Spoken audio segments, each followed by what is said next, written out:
This is the original esport racing game. This is iRacing.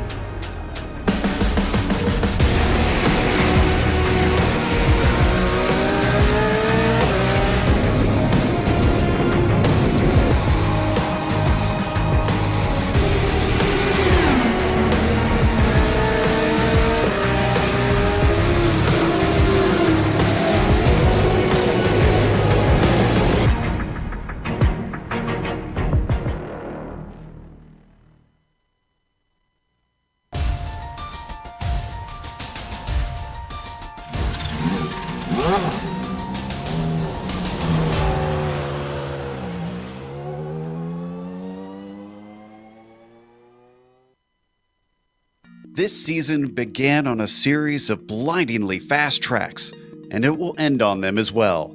After the tight confines of Lime Rock Park put the proverbial hornets in the jar and shook it, Spa releases them. But this track arrives just as Dudagnan has been gaining momentum in the points. Past results for Claridge here do not bode well for him in his fight to reclaim the points lead, and it's looking like an uphill battle. But soon all of our drivers will climb uphill at Eau Rouge as we get ready to watch round 11 of the Lotus 49 Grand Prix Legends Series. And you'll see it all live here on the Global SimRacing channel and the iRacing Esports Network. Hi, I'm Joe Peak, and with me in the booth is Johan Vandenbelt. Behind the scenes is our director, the Dr. Amjad Yaman, and he's using cameras provided by Dougie Beard. Johan, we're back at Spa, and I'm excited to really watch these cars unwind. Yeah, me too, Joe. Racing fans can and also usually do argue what the best Formula 1 track in the world is, and people say it's Monaco, Silverstone, Monza, but for me personally it is this track, Spa-Francorchamps. The immense height elevation, hearing the engine scream through the trees, it is a location that every Formula 1 fan should visit at least once. Now, talking about unwinding, Joe, the original Spa-Francorchamps track that was built in the 1920s was really a track where cars could unwind. This 15-kilometer triangle connected the towns of Francorchamps, Malmedy and Staffelo was truly immense. After decades of racing, the track saw some safety measures implemented and was reduced to roughly the current length of 7 kilometers. But it's still a track to be feared, however, with corners like Eau Rouge, Pouhon and Blanchimont being famous for challenging drivers each lap. Now, in reality, the Lotus 49 and Spa were never a lucky combination, with Jackie Oliver's 5th place in 1968 as the best result. Today is all going to be about a victory and to see who will score the advantage for the last round of the season next week. And before we go to quali to see where things stand, let's hop on board the GSRC LOTUS 49 as we take you for a spin around Spa-Francorchamps. Alright, we're in the GSRC LOTUS 49, so let's do a lap around Spa. Across the start-finish line, you're immediately faced with Eau Rouge. A fair bit of braking at the bottom will set you up to wind over Radillion. The car gets very light, and getting on the power is extremely difficult here. And since it takes you onto the Kemmel Straight, it's extra important to find traction as soon as it's available. Every 10th of a second sooner you can accelerate, the more top end you're going to find by the time you hit the braking zone for Lacombe. And this chicane will be very popular for overtakes. The downside will be it's easy to come in way too hot, and it won't be uncommon to see drivers cut across the grass to Malmedy. That puts us at the highest point on the track, and so back downhill we go. Because the elevation drops so drastically, you'll brake early for this 180-degree bend. Understeer around here will be a frequent problem. Switch sides quickly because you've got to hit no-name corner. There is AstroTurf around the outside, but it doesn't quite offer as much grip and isn't ideal. You can see the valley with the start-finish line off in the distance, but before you know it, you're braking for Pouhon. I find snap oversteer is something that happens a lot on entry, but it's also difficult gauging how soon and how much you can get back on the power through this second apex. Lap time can be gained if you can unlock its secrets. It's kind of a short burst of fannies, which can be frustrating in the 49. It always feels like you're compromising one apex or the other and never truly nailing this right-left. Then there's Stavelot. Expect a lot of dirt and dust kicked up when drivers push it that little bit too hard and dip their wheels into the gravel on the left. On the second apex, you've got to really nail the launch off the bend. It doesn't help that the track gently curves while you're accelerating out of it, meaning you'll find yourself countersteering even in 4th gear. Now, while most cars are easily flat out through this left turn, in the Lotus you've got to lift just a little bit to make it through. Then stab the brakes and swing it into Blanchimont. Getting your right foot down quickly will be critical, but also get the car set up for the bus stop. Let it drift off to the left while you throw out the anchor and slow it down. This fiddly little chicane will produce a lot of missed apexes when drivers fly in way too hot. And it's going to be tough finding grip when you exit in the lower gears, meaning many might spin out as they get greedy. The final corner will be La Source and offers a last-ditch opportunity to overtake. Just be careful and watch out for the savvy drivers who can pull an over-under on you and snatch that place right back. What's great for viewers is that creates some thrilling finishes. But as we cross the line, we've now finished a lap around Spa.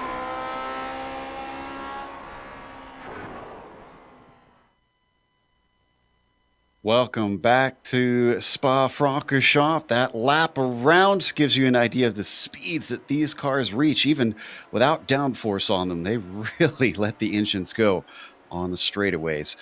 Now, the championship, unfortunately, that's going to be let go slightly here as we don't have Mick Claridge today. So you look at the points, and those 10 points look pretty close. And, well, Mick Claridge still has his pocket points of 37.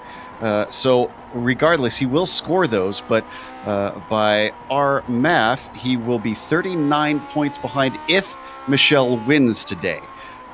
So it'll be very, very difficult for him to catch him in the final round, but that is if Michel wins. Something could yet still happen. Dave Price jumps ahead of Billy Bob Wright into third, and then Ove Trangrade finds himself back onto the top five with a good result last week, but a whole 133 points behind Michel Dudignan. He has been dominant this season, the Frenchman. Let's take a look at the F2 points, because from what I understand, that also could be clinched. Absolutely. Look at the gap that David Rossi currently has over Hideki Kofiso, a 45-point deficit between the two.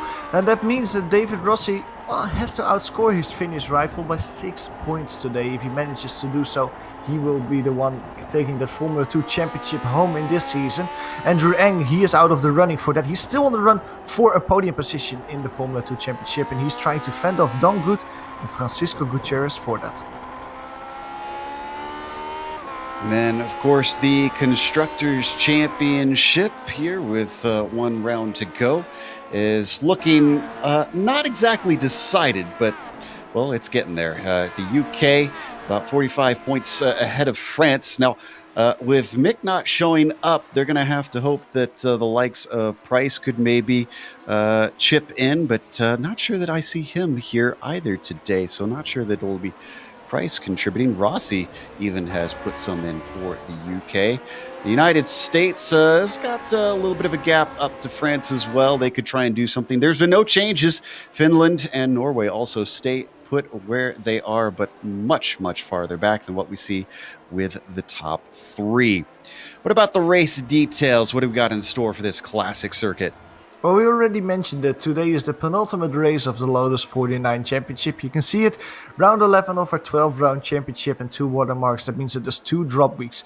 The race here at Spa will be 15 laps with open setups. The drivers can tweak it just to their liking. They do not have to make a pit stop in the race. And the points, they pay out to 25th position. Without 25 cars here today, even if Michel falls in dead last, then obviously we will find him getting a few points on the board. Now, if you've been enjoying this season, you've been seeing it all on the iRacing Esports Network, at least for the initial broadcast. Obviously, we rebroadcast them later on GSRC, but if you watch them live, we encourage you to subscribe to IESN. And all you got to do that is click the big red button that says subscribe on their YouTube page, and you won't miss a moment of the Lotus 49 Grand Prix Legends Series. We also want to mention, if you do independent vehicle inspections, there is a lot to keep track of. Whether it's an old school pile of paper documents or a computer full of spreadsheets, it can get overwhelming. But we have great news for you. Inspect a Ride is the fastest way to conduct your vehicle inspections and create reports. You can save time, eliminate paper, keep better inspection records, and simplify your life all from your iPhone, iPad, or Android phone or tablet. You can find out more about this useful app at inspectoride.com/iRacing, where you can even download a free trial to find out if Inspector Ride is right for you. So check it out. Again, that address is inspectoride.com/iRacing. Now, taking a look at qualifying. Hopefully it's a little bit closer than what we saw in the practice sessions that we were watching. Currently, Michel Dudignon is getting ready to finish his second lap. He sits on the pole, and unfortunately, it is not closer for the moment. No, the gap is big between him and Joni Beckman. Joni Beckman was very late starting his second lap. I don't think he actually has enough time to complete his second lap with where he is on track. Michel Dudignon is coming across the finish line. A 14.6 becomes a 14.5, 1.1 seconds in front of P2 for the championship lead. Yeah, Joni has well more than half the track to go, it looks like. So Roman Pawlowski manages to put himself up into third place, but his second lap does not improve, unfortunately. So that 15.6 will be his best. Ove Traingrade can be the next to cross the line. He sits in fourth. Sometimes he can put some good laps in. A 15.9 stays as a 59, a 17 flat for his second lap, unfortunately.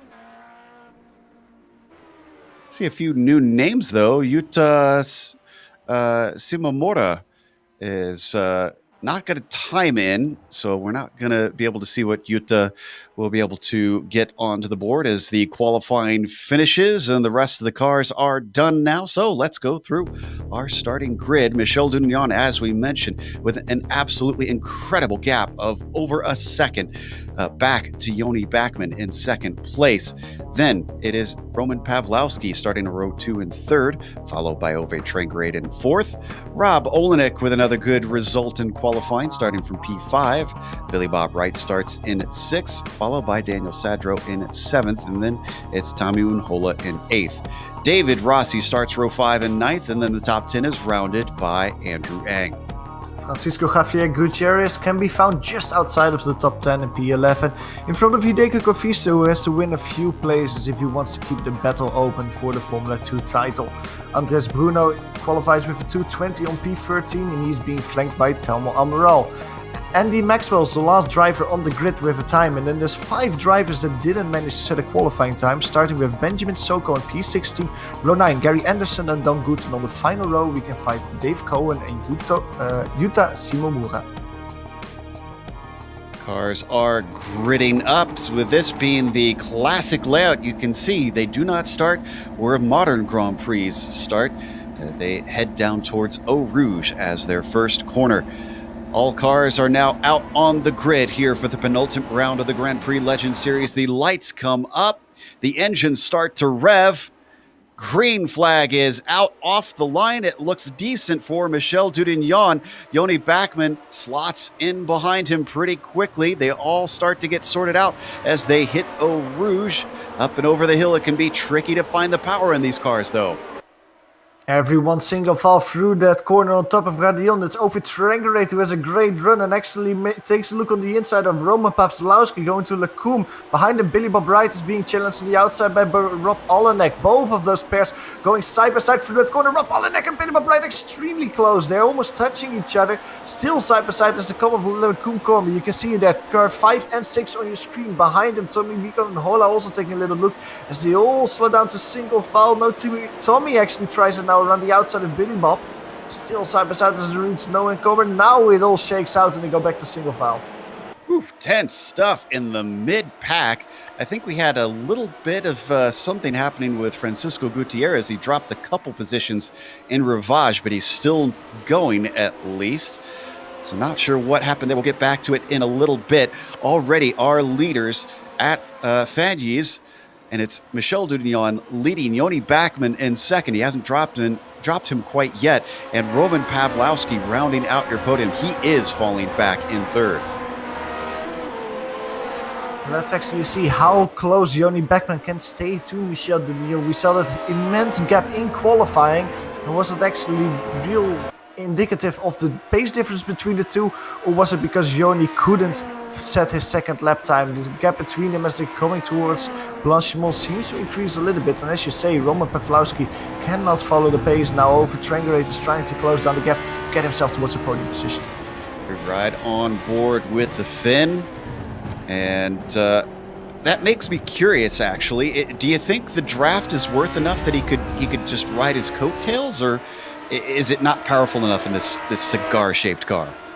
I mean, it's not as powerful as you have in other cars, but it does help a little bit. You can see a little bit of an advantage in the draft, a little bit of extra speed you have, especially on these very long straights towards the bus stop chicane here as well as you go all the way to Lacombe. You can see the difference helping there a little bit. Battle shaping up in the back of the field. Hideki Corfisto is being challenged by Benjamin Soko. Benjamin Soko had a great run as they're going side by side towards a roost. Benjamin Soko actually chooses the better of it.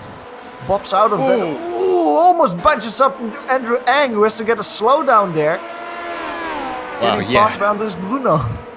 He ducked off into the paved runoff and probably glad for this modern layout. Otherwise, he would have his day ended if it was the old one that the 49 ran at. But the battle not over between Zoko and Koivisto. Koivisto does come out ahead with 10th place. Glad to see Ben return to us. I know he had to duck off for some real-life obligations, as it's an awkward hour somewhat for Australia for this race. He's still hounding the likes of Koivisto as they work through Rivage. Andy Maxwell almost being taken out there twice. Who was that? Dave Cohen almost running into the back of him. They completely didn't expect him being slow out of Lacombe there. Almost a huge crash. Let's take a look at the replay. Woo. There was a car back there already sliding around. And as they come out of Malmedy down towards Rivage. Oh, and we come back live. Still, this battle continues as they come up to Fanny's in another outbreaking. Gutierrez finds himself sliding in a little bit deep. Excuse me, that was Andy Maxwell going in deep. That was Gutierrez taking a look. He's trying to see in that yellow car if he can duck up into Stavolo, but it's just not quite working now. They come out towards the run to blanch them all. It seems like Andy Maxwell's a little bit the cork on the bottle in that battle. Dave Cohen already finds his way back, and Francisco and Telmo Morel as well, trying to find a way past him as soon as possible. Oh, meanwhile, we've got a side-by-side battle for third. Trangrade and Pavlowski. Pavlowski a nose ahead around the outside, up into the source, but he goes the long way around. Can't get the power down. It is a drag race down to Eau Rouge that goes in favor of Ove Trangrade. Now Rob Olenek sticks his nose in, thinking maybe he could get involved. Backs out before the fearsome run up the hill. And they all go single file. And that little nose from Rob Olenek really helped over Trangrade, but because of that, Roman Pavlovsky couldn't hop in the draft before they reached the Rouge. Out of Radillon, Roman Pavlovsky did have to draft all the way on the inside. Now, this is a good battle already for several laps. They are fighting quite hard for the final podium position. Rob Olenek tries to make it a 2-for-1 for over Trangrade there, keeps his nose in, stays here. Beautiful move from Rob Olenek. If you can stay there on the inside, the next corner is 180 degrees to the right. You will have the inside there still side by side as they reach Brussels. Still going there around the inside, but now a lot less track to cover, and he gets by over Trangrade as well. So the Norwegian loses 2 positions in 1 lap, can slot back into the racing line in defense of to Billy Bob Wright. Wow, the New England driver has got some guts today. That is for sure. Through Pruhan, he now finds himself in 4th, eyeing a potential podium if he can get by Pavlowski. All this battling is not helping this group, though. They are already 4.5 seconds off the likes of 2nd place, which is still Bachmann. And Yoni's been holding on somewhat to Michelle. He's about 1.1 back from our leader, but certainly not threatening him. Absolutely. Joni Beckman can, at this point of the race, stay with him, but not really mount any pressure or show any signs of danger for the lead that Michel Dudillon has. I think that the French driver is just controlling the race at this point. He knows that he has the speed, and he just has to focus on not making any mistakes and not even being as quick as he can be around this track to hold that lead. Back to this battle for P3.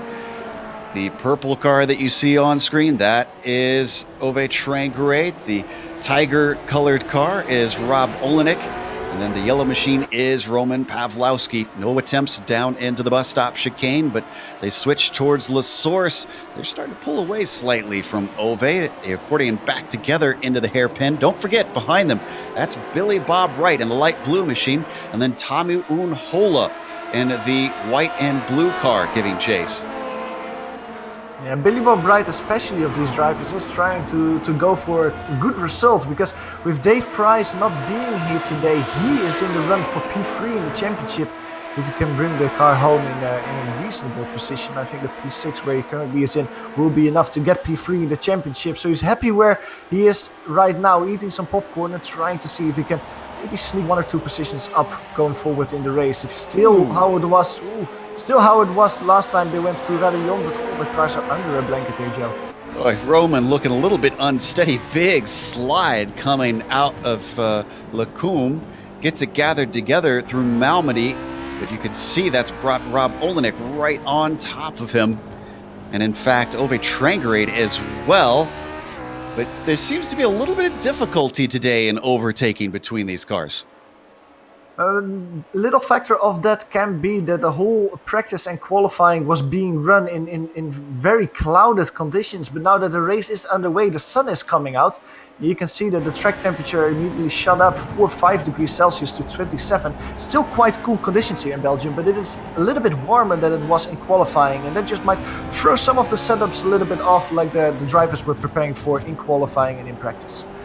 Slipping and sliding around as the track is up to 81 degrees. Not outrageously hot compared to what we've seen sometimes. So we ride on board with Ove Trangerade, but he is definitely sawing at the wheel from what we're seeing. So certainly not as happy as he probably would like to be with the handling of the car.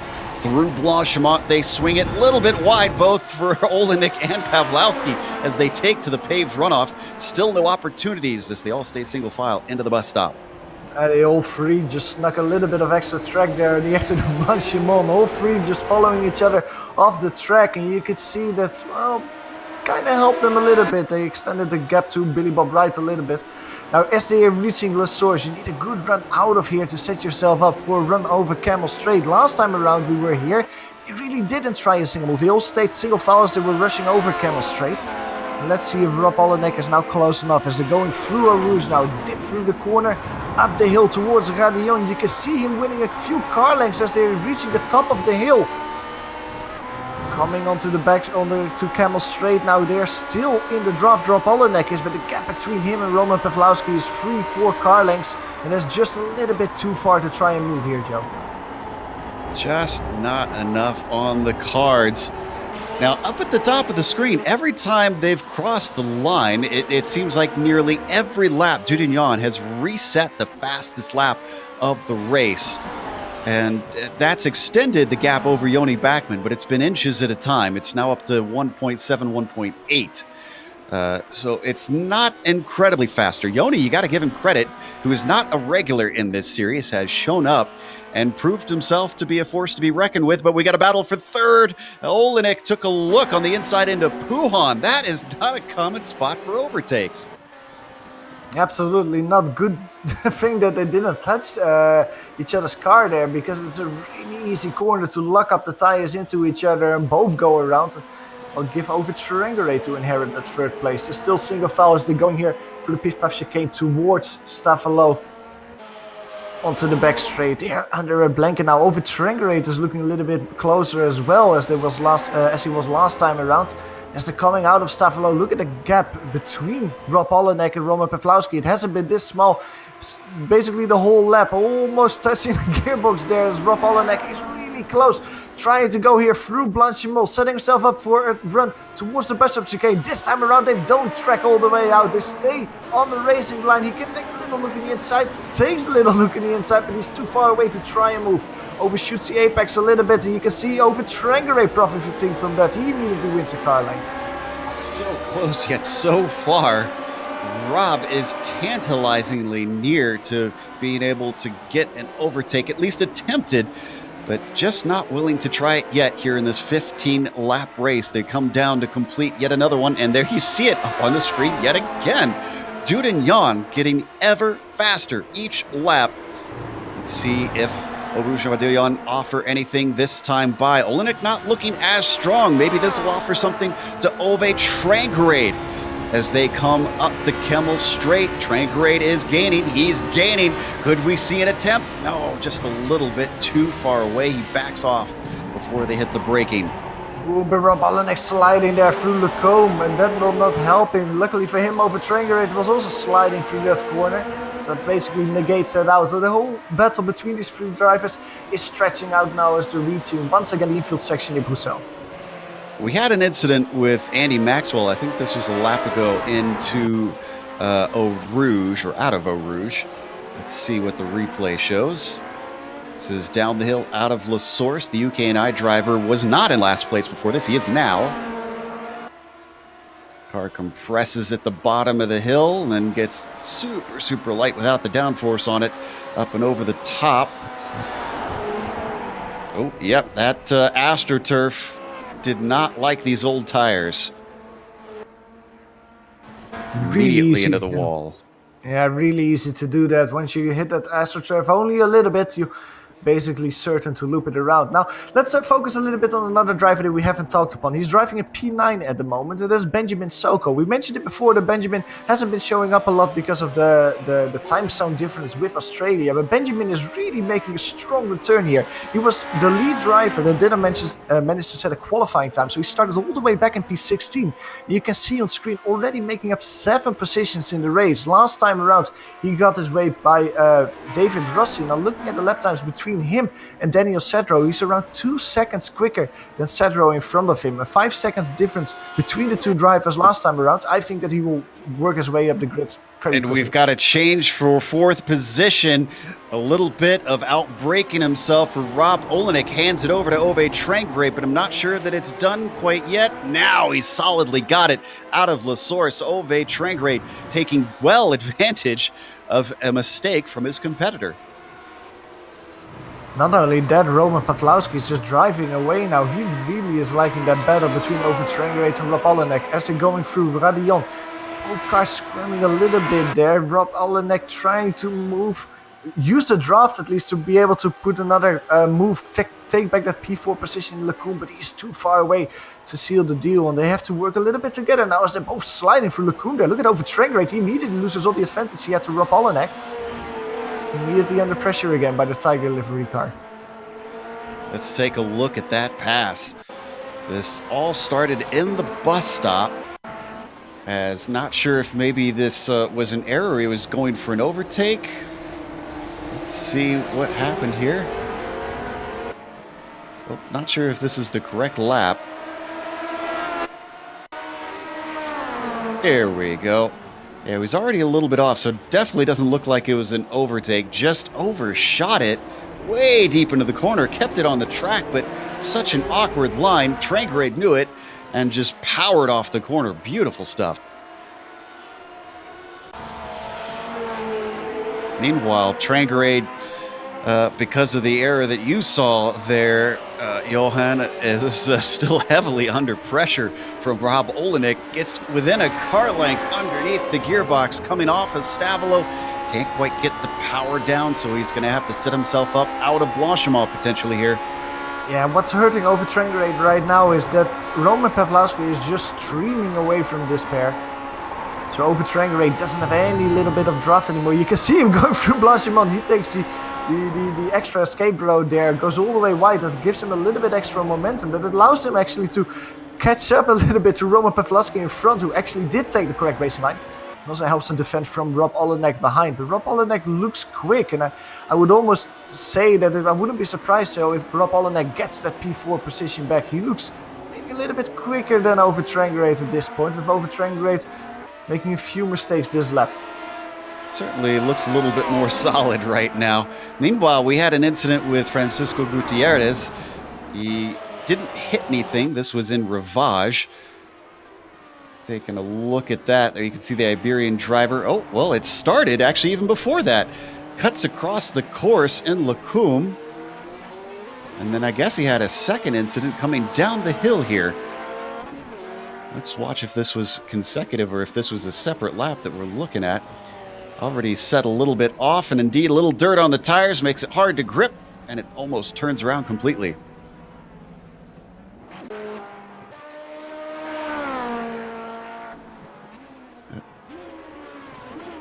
And that was Simomora moving up to 17th with Gutierrez problems. Not a bad start for Utah, having started, I believe, at the very back. Yeah, making some positions up in the progress. Now making some positions up. Rob Olenek is trying to get a position back. He started in P5 and is driving around the P5, but he was driving around the P4 for a long while.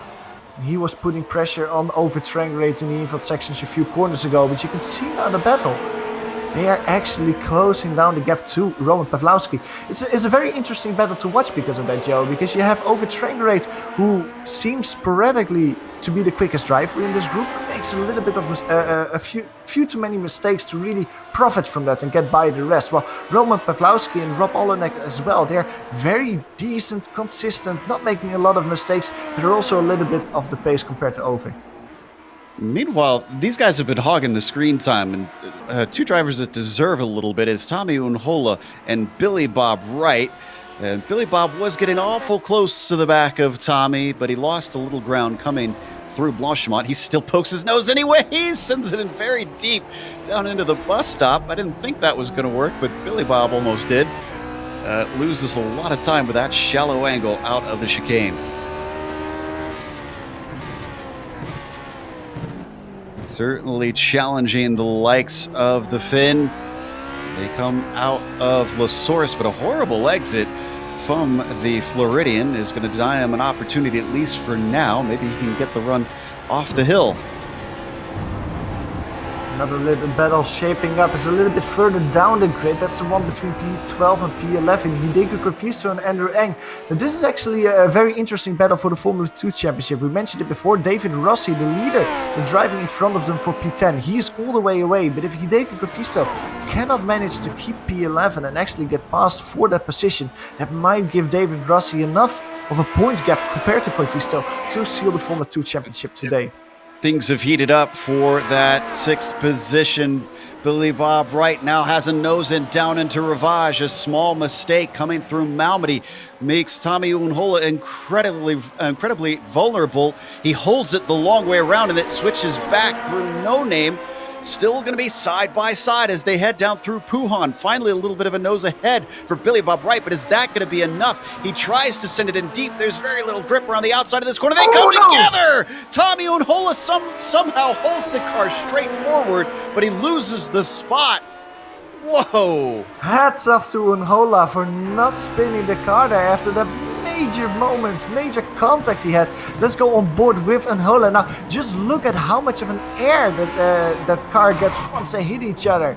And he just saves it full opposite lock there to get it back into a straight line. Now, he loses one position, but he gains a lot of respect. What a move there from Tommy. I want to see if he actually goes all four wheels off the ground on the replay here. This is incredible.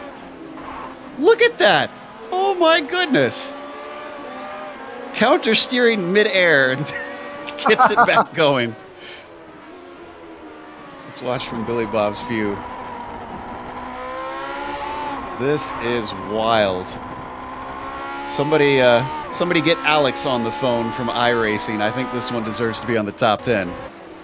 Absolutely, and the cool thing for Tommy, absolutely, is that he didn't even lose connection with Billy Bob. He's still in the draft. He's still in the battle for P7, P6.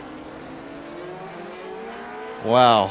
With only 6 laps to go, things are still heating up. I think we had a change for position between Sadro and Ben Zoko here for a moment. And that looks like Zoko overtaking Sadro for P8. Yeah, that was in La Source last time around. We were mentioning that when Ben Zoko got his way past David Rossi, he really was looking strong. A lot of pace for Ben Zoko. And well, he chewed down the gap to Daniel Sadro, and last time around out of the bus stop he had a great run, got by him in La Source hairpin, and that's P8 for him. They're still fighting, however, in Lacoon at the moment. Yeah, he was trying his hardest. He stuck his nose in, and Zoko actually gave him room at the apex, but was not able to get it done. As we ride on board, a little bit of a defensive move from Zoko down into the corner. Certainly feeling a little bit of pressure from Sadro, the Midwest driver, trying to get it back as quickly as he can, but nothing working at the moment. He's still got a few laps left to try and take it back. We still have all cars on the lead lap but one. Andy Maxwell, the only one to have gone laps down. He got some repairs done after his incident out of Eau Rouge. This is our leader, though. Michel Dudignon, the Frenchman, going to take maximum points here today. Yoni Backman has been giving chase, but it has just not been enough. The Finn is a whole 7, nearly 8 seconds back in second place. Yeah, Michel Dudignon is just, we were mentioning it before, he's just getting quicker and quicker each lap. He's firmly in the 2:15.0s at the moment. That's also his quickest lap time. Actually coming around Les Sources now. Let's see if he can manage another quickest lap time this time around. He was, of course, qualifying with a 14.5, so I hope for him that he actually can reach the 2:14s. He seems really determined to get near his qualifying time. This time over start finish now 2:15.2, still very quick if you compare it to Yoni Backman. Yoni is doing 2:16, so it's almost a second per lap that Michel Dudignon is gaining on P2. Ooh, Sadro and Zoko up against each other once again. Sadro took a try into the bus stop. That one doesn't work.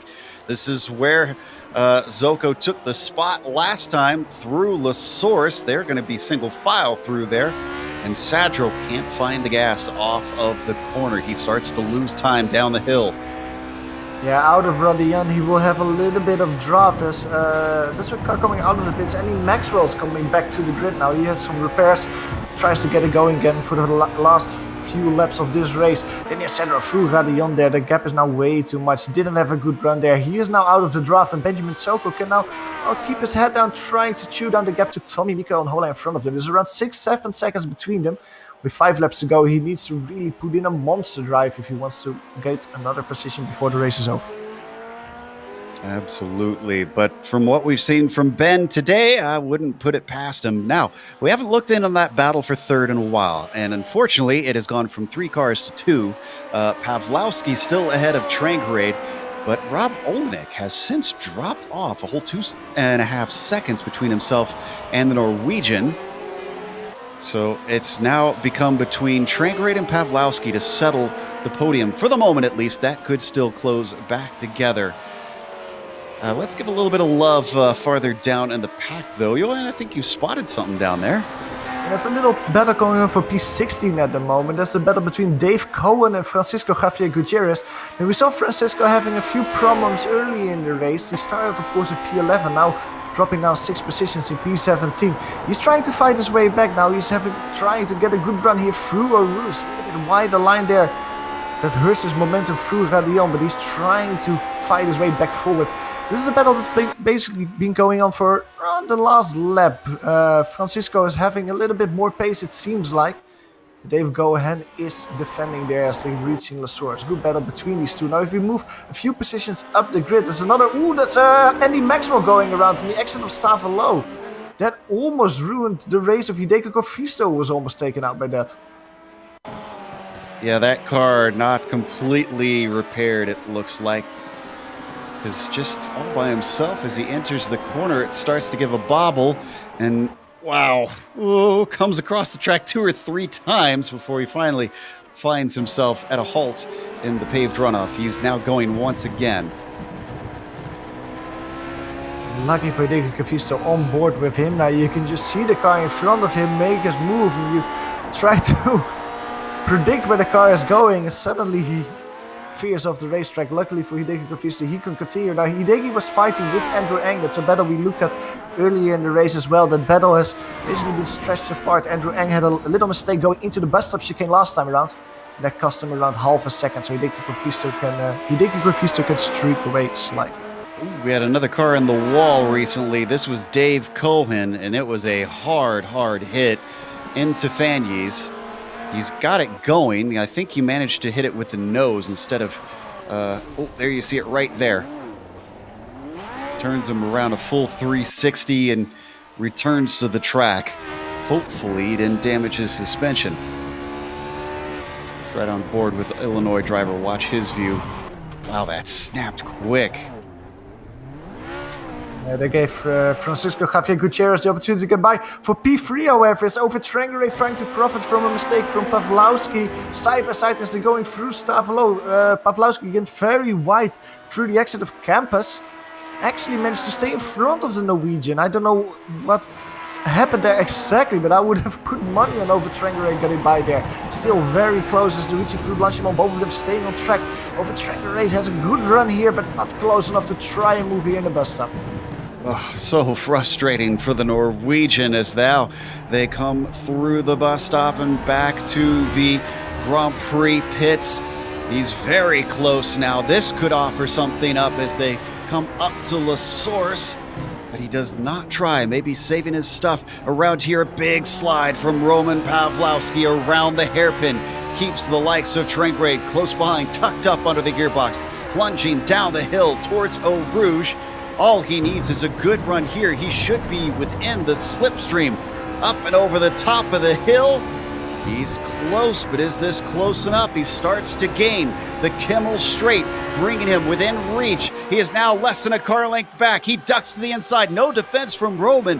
He's got a nose ahead as they break for the corner into Lacombe, and he's finally got it away. Still a little bit of wide line for Over-Trangerate. Can Pawlowski profit from that? That really little bubble he had on the exit of Radillon really hurt him on the run down towards Kemmel. Now they go back to single file racing as they reach Bruxelles. So Pawlowski is being relegated one position outside of the podium positions. Rob Olenek, however, he was apart from the battle as well. He is almost a second away from them. He really fell down the wayside. Let's see if Over-Trangerate can now put the hammer down and start distancing himself from Roman behind him, consolidate a podium position. He stays right with him, making Over-Trangerate work for it. The yellow car of Pawlowski has been in an epic fight and finally loses out on third. It's been holding on to it for much of this race. We're starting to get cars lapped now, as we have only 16 cars on the lead lap. Jutta, Simomora, Gertie Anderson, and of course Dave Cohen with his problems have all fallen down behind our leader of Michel Dudignon. Yeah, they're being overtaken and being lapped now slightly. Also, Jurny Backman is inching towards them at the moment. You can see on screen that Angelique Pawlowski had a poor run through Staffelo, lost all connection to Over-Trangerate. So Over-Trangerate can try to consolidate now. This has been a great run from Ove. He started in fourth, and this will be only one position gain, but you got to say that he worked for it. Still got a couple laps to go, though, for him to be able to solidify this spot. Pawlowski still within the tire tracks, giving chase and putting a little bit of pressure on the Norwegian. They have not been run down by Rob Olenek. The New England driver has been holding station at just about 2.5 seconds behind them. He has, though, run away from Billy Bob Wright. It's a whole 8.5 seconds back to P6. And that battle between Wright and Unhola, unfortunately, has spread apart. I almost wonder if Tommy suffered a little bit of damage from the contact that they saw. I wouldn't be surprised, but Unhola is now not looking forward to Billy Bob Wright anymore. He's looking behind to Benjamin Soko as they come across start-finish line. The gap between those two drivers, only 2 seconds. Now, I remember 5-6 laps ago that the gap between them was 6 seconds. Looking at the lap times between Soko and Unhola, that's almost a second that Soko is quicker. With 2 laps to go, these drivers will be right on each other still when the finish flag drops. Yeah, I have to wonder what could have been for Ben Soko if he had managed to get a lap time in qualifying.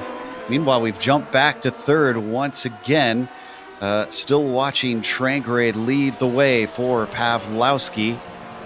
Oh, we might actually want to go to 11th because that is very, very close. Yeah, Bafisto on the inside trying to fend off Andrew Eng. Like I said, a very good battle with big implications for the Formula 2 championship. Andrew Eng cannot find his way past. It almost seems like Hideki Confisto is a little bit slower this race. Andrew Eng has more speed, but he cannot get all the puzzle pieces together to actually try to make that overtake. It's always a little bit too much wheel spin, a little bit sideways, and that's just too much for Andrew Eng to seal the deal and get by Confisto. But he is very quick. Last time around as they reached Lacombe, once again he was putting pressure on the Finn. He has 1.5 lap left to try and take away that P11 position.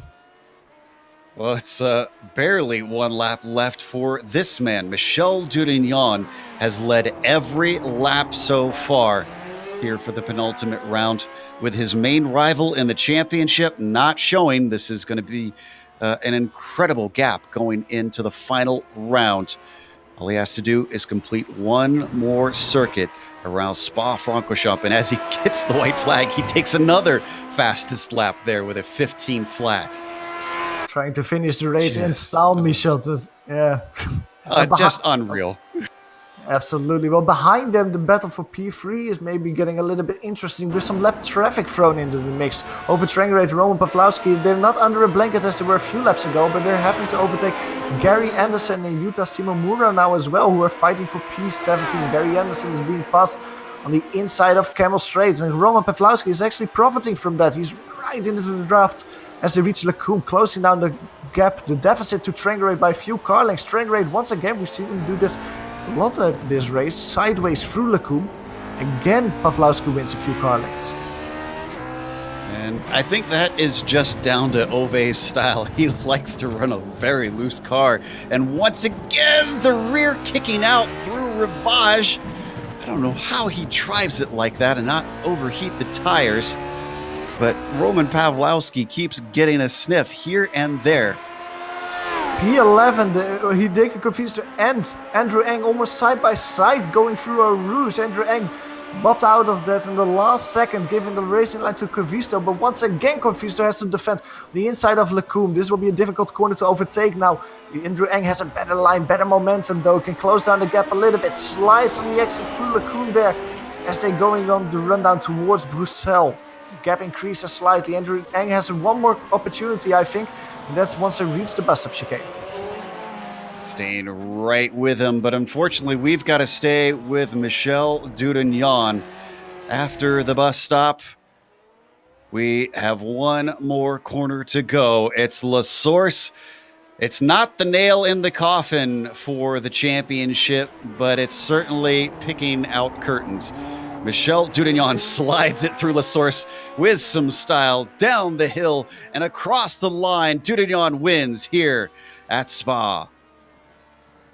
Jody Backman behind him will get P2 in the P3 battle. Roman Pawlowski makes a small mistake, losing some momentum that he had in the bus stop chicane, and that will give Ovid Trangrate the opportunity that he needs to get that final podium position. He finishes P3. Got a little bit of a battle back in 7th spot. Remember Zoko gaining on Unhola. He's right there at the door, but as he knocks, he doesn't have a chance to stick his foot in through La Source. So Tommy Unhola survives to take 7th.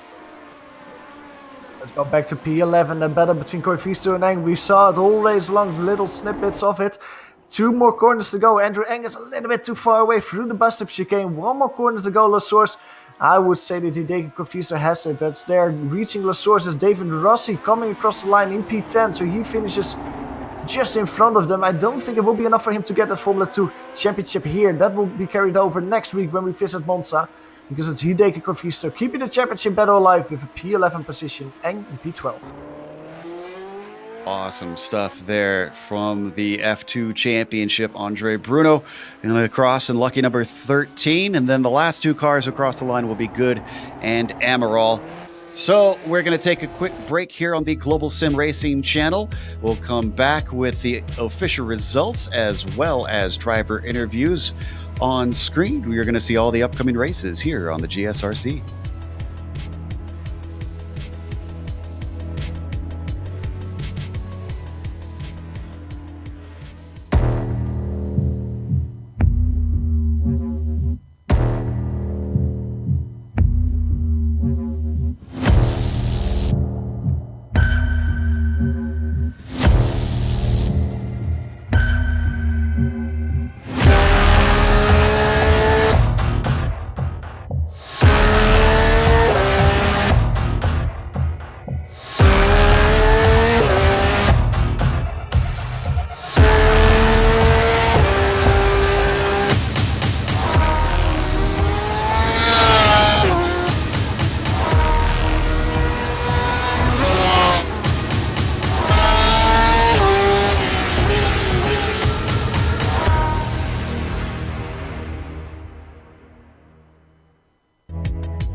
Welcome back to Spa-Francorchamps. It was a win for Michel Dudignon, lengthening his championship lead, but he does not clinch the championship yet. It'll go down to the final round. It'll just be incredibly difficult for him to be overtaken as Michel wins here today at Spa. Joni Bachmann showed up for the second week in a row, and, well, he said in the chat it was a little bit of a boring race for him trying to chase down Michel, but even still, he proved he is incredibly fast in this old machinery, taking second place, with Ove Trangrade completing the podium, having an almighty battle with Roman Pawlowski, who finishes fourth.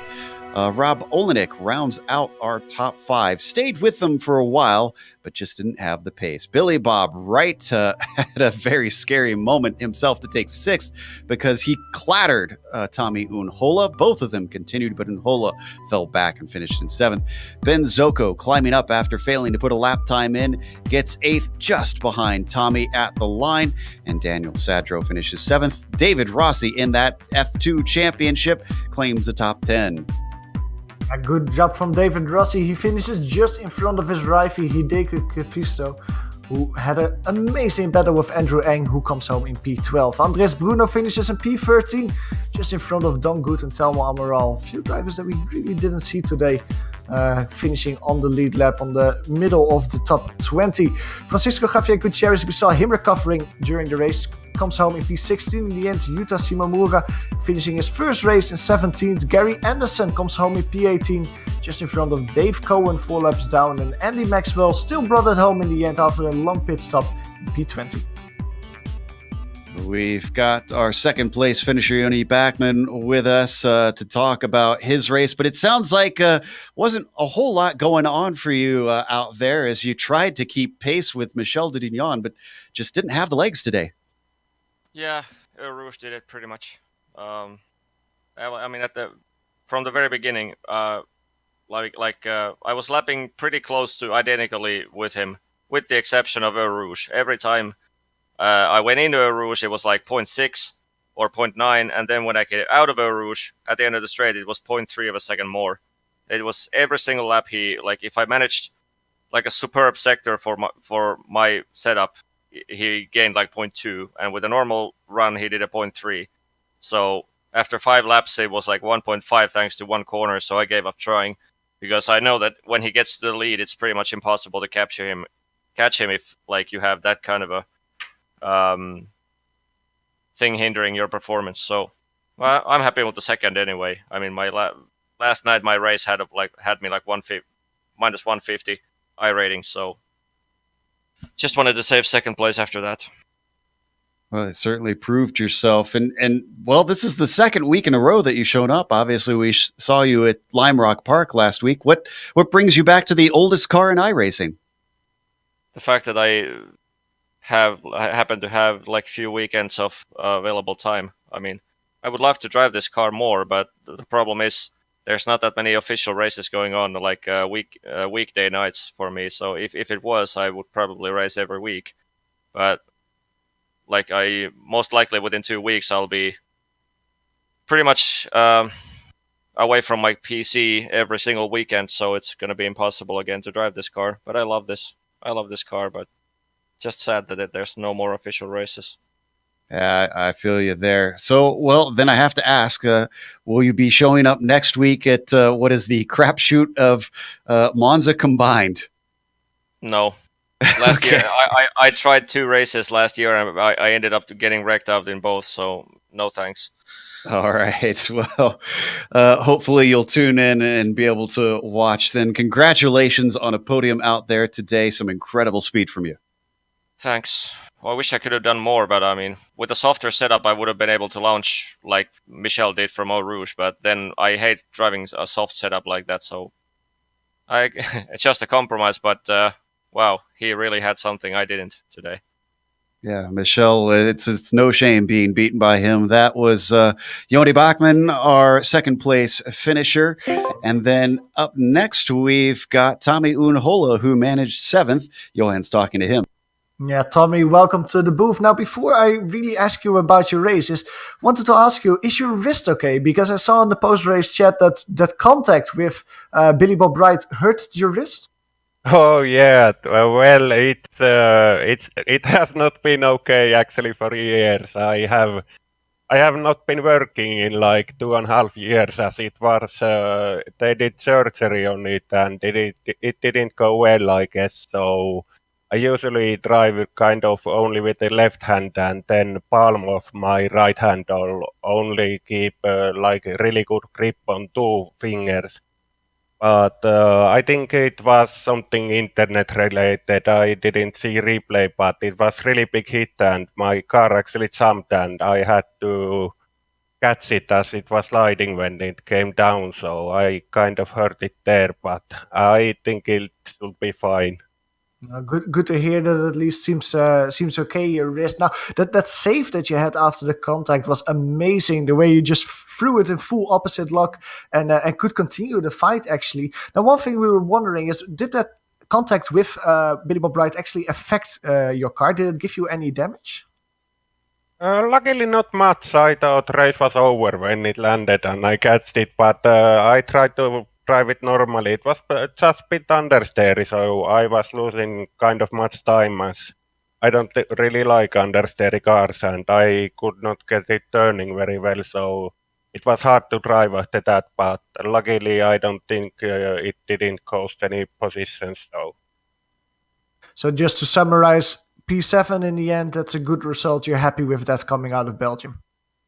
Yeah, I have to be happy with that. I actually found out when I was going to sleep last night that I can drive tomorrow when I thought it was today. So I have been driving from car for a whole week. So it was pretty good for this preparation. Very good. Well, congratulations once again with P7, and we hope to see you next week at Monza for the season finale. Yeah, absolutely. I want to do that. It's maybe greatest race in iRacing, so it will be fun and I will make everything to do it. So see you there and thank you guys. Very good. It was Tommy, Mikael, and Hola qualifying in P8, coming home after a great battle in the race in P7. That's going to close out our interviews today here for the penultimate round at Spa. But we, of course, want to thank a few people before we go. A big thank you goes out to iRacing for bringing us on the iRacing Esports Network. Once again, we highly encourage everybody to subscribe when you've got the opportunity. If you're on their YouTube page, all you got to do is click the big red subscribe button. A big thank you to Inspector Ride as well. Once again, if you want to check out that free download for a trial of the software, it is inspectorride.com/iRacing. Thanks to the communities that provide the software, or companies, that provide the software and hardware for our broadcast listed here on your screen. Additional thanks go to Eric Ekholm and June Lalonde, who provide our wonderful music. See the screen for how to get a hold of more of their great work. Thanks to the team today, Johan, Amjed, and Dougie. If you'd like to find out more about GSRC, including upcoming races, you can find it at globalsimracingchannel.com. You can also check us out on social media. We're on Twitter at GSR Channel, Facebook at Global Sim Racing Channel, and Instagram at GSRC_Graham. We have a big red subscribe button on the Global Sim Racing Channel YouTube page. If you click that, you won't miss a moment on the GSRC. The next race, as we mentioned, we're going over to Italy, another classic track for this car, Monza Combined. That'll be Saturday, March 2nd. At 8:30 a.m. Eastern. We also have upcoming races for other series listed on the screen, so check those out and mark them down on your calendar. But until next time, race clean, race hard, and we'll see you on the track.